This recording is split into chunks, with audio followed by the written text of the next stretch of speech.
किल गोपकन्या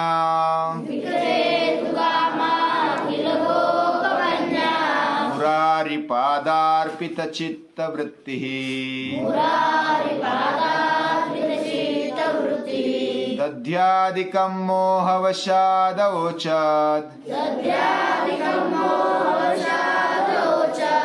गोविंद दामोदर माधवेति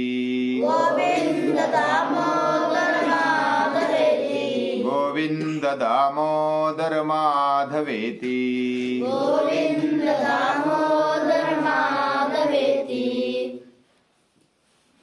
भगवान कृष्ण के बारे में हम कुछ अभ्यास कर रहे हैं, उनको अभ्यास के द्वारा नमस्कार कर रहे हैं। हमारे मन में, भारतीयों के मन में, और जो भी कृष्ण भक्त है, कृष्ण भक्तों के मन में कृष्ण के बारे में एक लगाव है,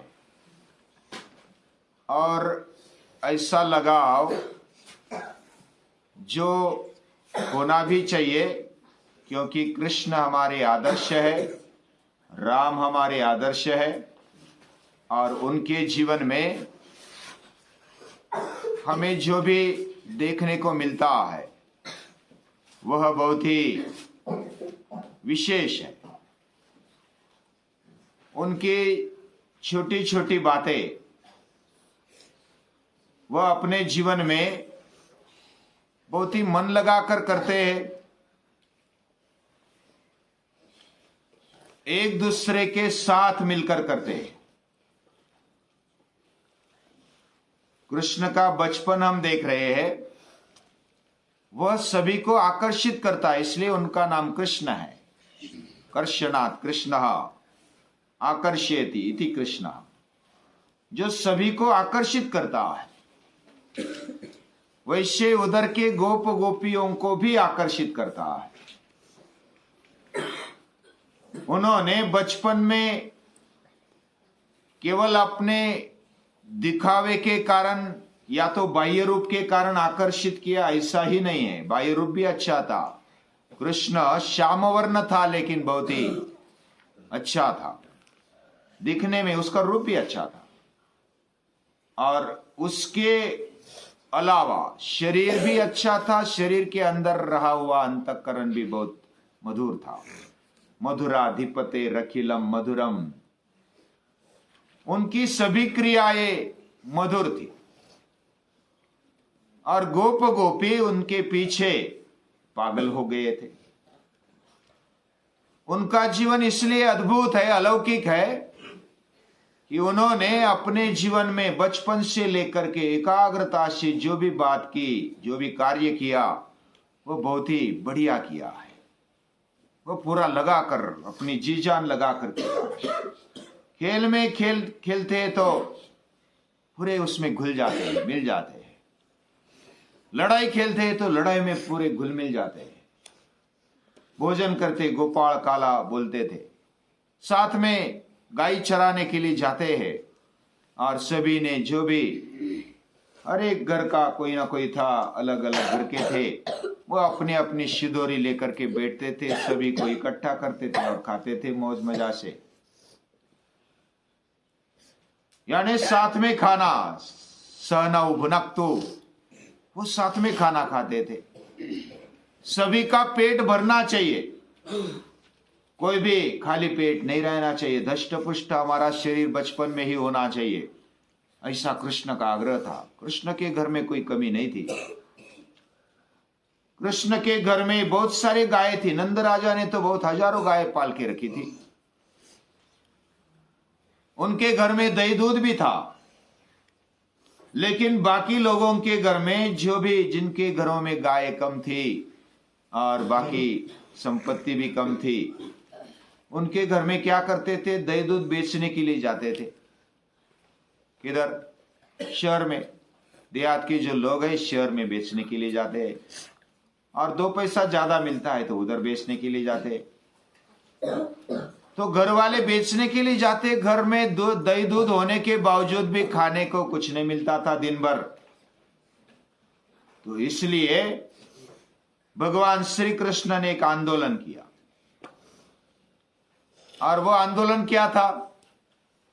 दही दूध ले जाने वाली जो गोप गोपियां थी उनकी मटकी फोड़ डाली। मटकी फोड़ इसलिए नहीं डाली कि उनको खाने के लिए नहीं मिल रहा था कृष्ण को। कृष्ण को तो सभी को खिलाना था, सभी को धष्ट पुष्ट बनाना था। घर में बना हुआ दूध, दही, लोणी ये कोई दूसरे खाए, हम धष्ट पुष्ट बने, हमारा पहला अधिकार है। जैसे गाय दूध देती है तो गाय के दूध पर किसका अधिकार होता है? पहला तो बछड़े का अधिकार होता है। बछड़े को मिल जाए, पेट भर मिल जाए, उसके बाद जो बचा वो फिर जो मालिक है उसको देना चाहिए, घर वाले है उसको देना चाहिए, बच्चों को देना चाहिए। लेकिन पैसा कमाने के चक्कर में वह दही दूध लेने के लिए जाती थी, गोप गोपियां जाते थे, तो उसको कैसे रोक सकते थे?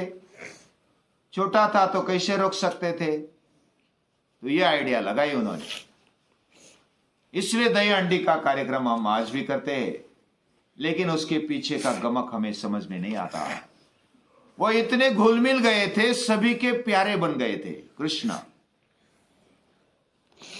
सभी को अपना लगते थे। वो बॉर्न लीडर था कृष्ण, ये बॉर्न लीडर था।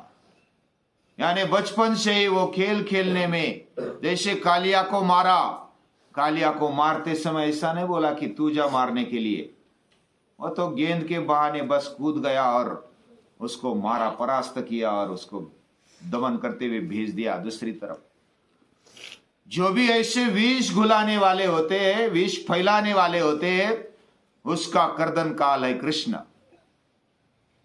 कृष्ण ने ऐसे लोगों को प्रताड़ित किया है जो विष घोलने वाले, समाज में स्त्रियों के प्रति अच्छी दृष्टि नहीं रखने वाले हैं, उनके प्रति उन्होंने आंदोलन छेड़ा है।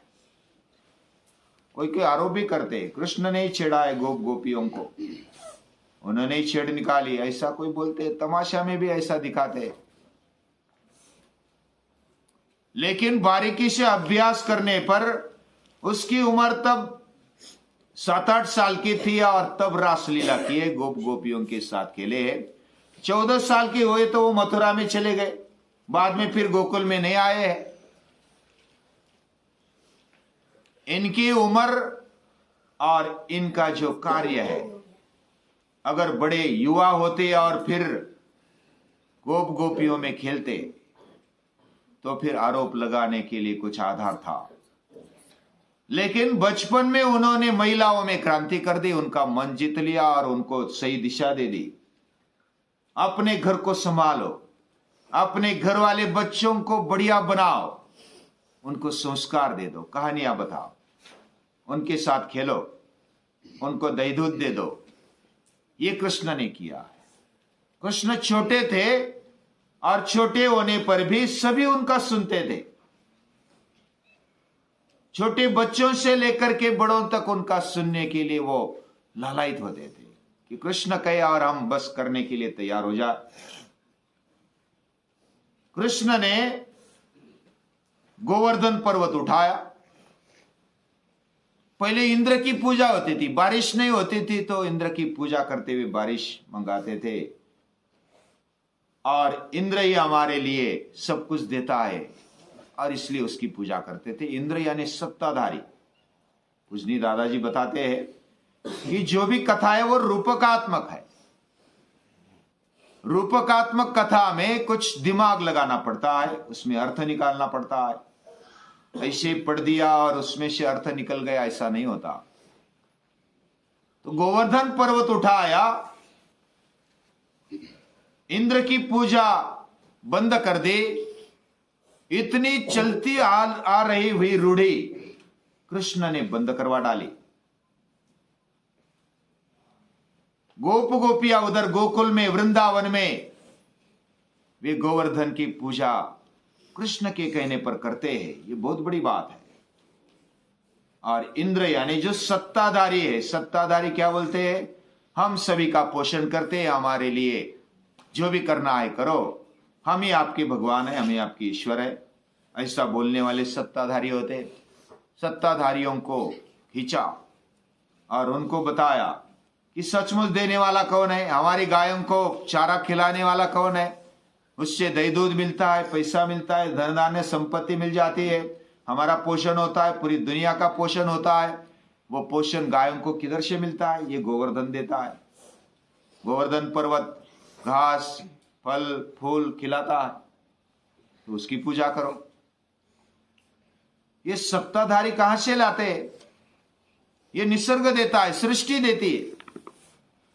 ऐसा कृष्ण ने कहा। और जो सत्ताधारी है, अपने आप को बड़ा मानने वाले हैं, उनको नीचे खींचा। इधर शिवाजी महाराज की तरफ भी देखेंगे तो शिवाजी महाराज बचपन में ही उन्होंने सवंगड़ी निर्माण किए, उनको मित्र बनाया और बचपन में ही खेलते खेलते वो किलों का घोड़ों का किले जीतने का खेल खेलते थे।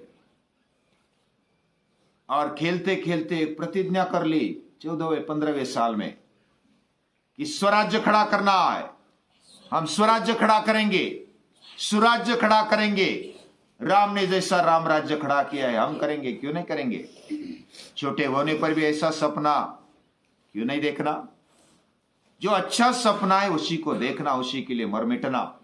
स्वामी विवेकानंद कहते हैं ऐसा सपना देखो, अब्दुल कलाम भी कहते हैं ऐसा सपना देखो कि हमें नींद ना आ जाए उस सपने के लिए, बड़ा सपना देखो। वैसा शिवाजी महाराज सपना देखते बचपन में कि मुझे स्वराज्य खड़ा करना है, हमें स्वराज्य खड़ा करना है। कितने लोग थे? बहुत ही गिने चुने होंगे, उंगलियों पर गिने हुए इतने ही थे। फिर भी हम स्वराज्य खड़ा करेंगे, रायरेश्वर के मंदिर में प्रतिज्ञा लेते हैं और स्वराज्य खड़ा करने की ठानते हैं। और बचपन में ही जो स्त्रियों के प्रति दुष्ट दृष्टि रखने वाले थे, जो कौन से पाटिल है, रांझा गांव के पाटिल, उन्होंने स्त्रियों के प्रति वक्र दृष्टि निकाली तो रखी, तो उनको फिर लाया है सामने और उनके हाथ पांव काट दिए। ये छोटी बात नहीं है। जैसे कालिया का मर्दन किया कृष्ण ने, वैसे शिवाजी महाराज ने उस पाटिल का मर्दन किया है। उसके नाक में बेसन डाली है, बेसन यानी मराठी में बेसन बोलते, लगाम डाला। ऐसे चरित्र कृष्ण का भी दिखाई देता है। अलग अलग महापुरुषों में ये गुण दिखाई देते हैं। उन्होंने अपना बनाया, सामान्य लोगों को अपना बनाने के लिए मावड़ों को अपना बनाया। सह्याद्री पर्वत में मावड़ में रहने वाले मावड़े, उनको अपना बनाया। कृष्ण ने गोकुल वृंदावन में रहने वाले गोप गोपियों को अपना बनाया। जो भी लंगड़ा लूला जो भी होगा उसको मजबूत बनाया, उसको सही अभ्यास, बातों बातों में अभ्यास करवाया। अलग अलग कहानियां सुनाकर, बातों में, गप्पा गोष्ठियों में उनको सही बात बताई। और जो देता है ना, जैसा सभी के मन में प्यार क्यों जगता है हमारे लिए, हम सभी से संबंध नहीं रख सकते, या तो सभी का प्यार नहीं पा सकते, सभी के हृदय सम्राट नहीं हो सकते। इसका मतलब हमारे में कुछ दोष है, कुछ खामियां है। कृष्ण ने सभी को अपना बनाया, शिवाजी महाराज ने सभी को अपना बनाया और स्वराज्य खड़ा किया है। वैसे कृष्ण ने सभी को अपना बनाया। Love is not getting but giving. प्रेम ये लेने का नहीं होता, प्रेम देना होता है, देने से फिर। और कृष्ण सामान्य रहे, उनके साथ खाया पिया, खेले कूदे, वे अलग नहीं थे। बस आप करो, मैं आता हूं लीडर बन के और बताता हूं आपको, ऐसा नहीं है। उनके साथ सोए, उनके साथ उठे, उनके साथ बैठे, उनके साथ खाना खाया, गोपाल काला किया, दही अंडी फोड़ी, पानी में कूदे, यमुना में तैरे, पेड़ पर चढ़े उतरे, उनके साथ खेले कूदे। उधर जो भी लोग रहते थे, छोटे से लेकर बड़ों तक, उनके मन में सम्मान दिखाई देता है। और इतने सामान्य बनते हुए जो भी बात बताते वो ही सही बताते, बहुत ही सही बताकर वह मनवाते और सही बात मनवाते। हम झूठी बात मनवाने के लिए कितना ऊपर नीचा करते, कुछ भी करते, हम हट करते हैं। लेकिन अच्छी बातों के लिए हट करना ये बहुत बड़ी बात है, और कृष्ण ने वो किया है। कृष्ण ने गोप गोपियों को जीता और उनका मन जीतकर उनको संबंध बांधकर प्यार से ऊपर उठाया, और जो कुछ न सुनने वाले थे या तो राक्षसी वृत्ति के थे उनको यम सदन पहुंचाए या तो देश बाहर कर दिया। ऐसे कृष्ण, उनके बारे में गोप गोपियां क्या कहती है? वह गोविंद दामोदर माधवेति, वो बोलती है दध्याधिकम मोहवशादवचत। वो दही दूध बेचने के लिए जाती है और बोलती है दही दूध ले लो, ऐसा नहीं बोलती है। विक्रेतु कामा किल गोप कन्या मुरारी पादार्पित चित्त वृत्ति। उनका मन कृष्ण में बन गया है। वह सोते जागते उठते दही दूध बेचते क्या बोलती है? गोविंद ले लो, दामोदर ले लो, माधव ले लो, ऐसा वो बोल रही है। वो पागल बन गई। कृष्ण के पीछे पागल होने वाले बहुत सारे गोप गोपियां दिखते हैं। वह भी पागल है, फिर भी जागृत है। वह गोप गोपियों के साथ खेला है, उनका जीवन ऊंचा बनाया है, बच्चों का जीवन भी बलवान बनाया है। ऐसे सभी को अपना गोपी जन वल्लभ, ऐसे कृष्ण वह घर घर में पहुंचे और सभी को साथ में मिलाया, और ये पुण्य का जो नाम है वह सभी के मुख पर आ गया। हे गोविंद, हे दामोदर, हे माधव, मैं आपकी हूं, हम आपके हैं, ऐसा हरेक के मन में स्थान बनाया है। ऐसे कृष्ण को हम याद करते हैं, हम ऐसे महापुरुषों को याद करते हैं, और उनके जीवन से हमारे में क्या आ जाए ये हम कोशिश करेंगे, प्रामाणिक कोशिश करेंगे, और यही हमारा उनको नमस्कार है।